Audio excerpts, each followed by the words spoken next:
EAS has issued a severe thunderstorm warning for eastern Lenawee County in southeastern Michigan until 9 p.m. Eastern Daylight Time. At 8:03 p.m. Eastern Daylight Time, a severe thunderstorm was located near Blissfield, moving northeast at 30 miles per hour. Hazard, 60 miles per hour wind gusts. Of course. Source, radar indicated. Impact, expects damage to roofs, siding, and trees. This severe thunderstorm will be near Blissfield around 8:10 p.m. Eastern Daylight Time.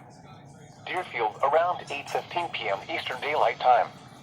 Other locations impacted by the severe thunderstorm include Jasper, Weston, Ogden Center, Riga, Ridgeway, Palmyra, Fairfield, Holloway, and Sand Creek.